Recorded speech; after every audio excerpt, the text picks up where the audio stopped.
नमस्कार बच्चों, आइए बच्चों आज हम इस वीडियो के माध्यम से एडग्रेड अभ्यास पुस्तिका कक्षा 7 सामाजिक विज्ञान, इसके अंतर्गत हम देखेंगे जो इतिहास का जो पार्ट्स है इसमें दिया है अध्याय 6 नगर व्यापारी और शिल्पी जन। तो देखिए इस पाठ के अंतर्गत दिए गए सभी प्रश्नों के आंसर हम अपनी इतिहास की पाठ्य पुस्तक से किस प्रकार से हम पूर्ण कर सकते हैं, आइए आज हम इस वीडियो के माध्यम से जानेंगे। तो देखिए बच्चों, यहाँ दिए गए प्रश्न दिए गए हैं, इनको पूर्ण करने के लिए यहाँ पर पृष्ठ क्रमांक दिए हैं। इन पृष्ठ क्रमांक के आधार पर हम प्रश्नों के आंसर आसानी से लिख सकते हैं।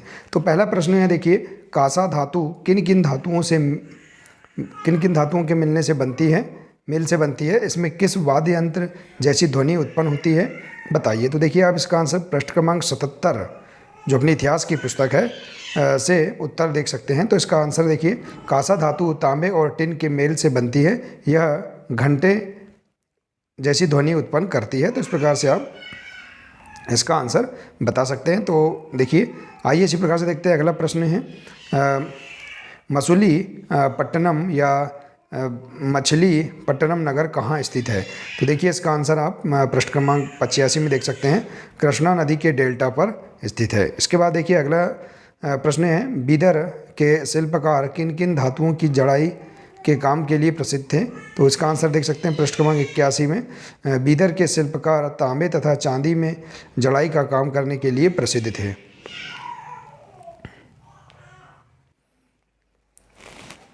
इसके बाद अगला प्रश्न है, प्रश्न 4 है, मंदिरों के आसपास नगरों के विकसित होने के क्या कारण थे। तो देखिए इसका आंसर,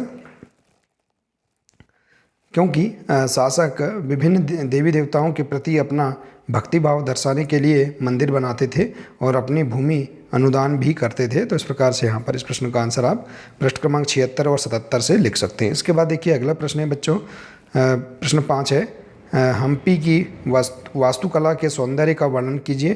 तो इसका आंसर देख सकते हैं पृष्ठ क्रमांक 83 से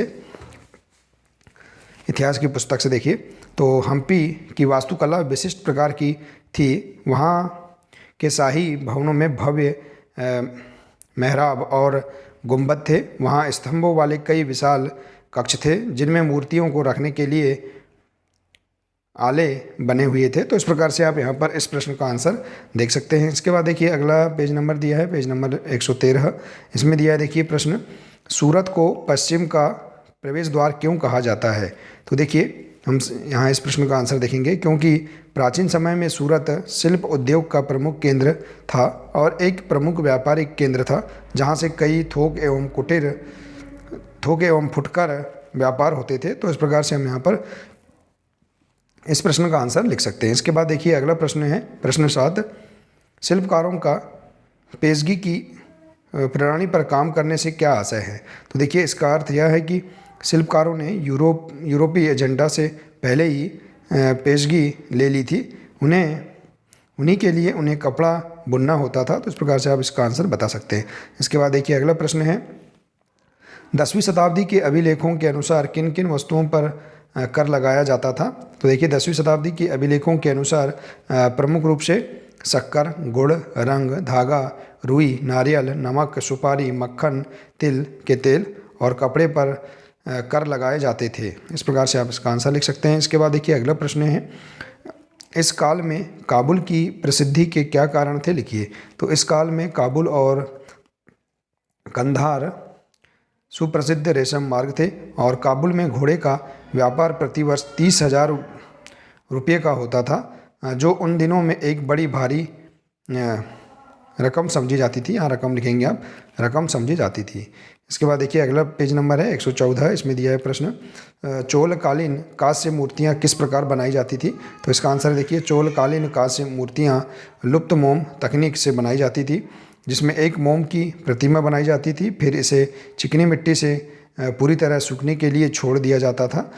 जब वह पूरी तरह सूख जाती थी तो उसे गर्म किया जाता था और उसके मिट्टी के आवरण को एक छोटा सा छेद कर उस छेद के रास्ते सारा पिघला हुआ मोम बाहर निकाल दिया जाता था। फिर चिकनी मिट्टी के खाली सांचे में उसी छेद के रास्ते पिघली हुई धातु भर दी जाती थी।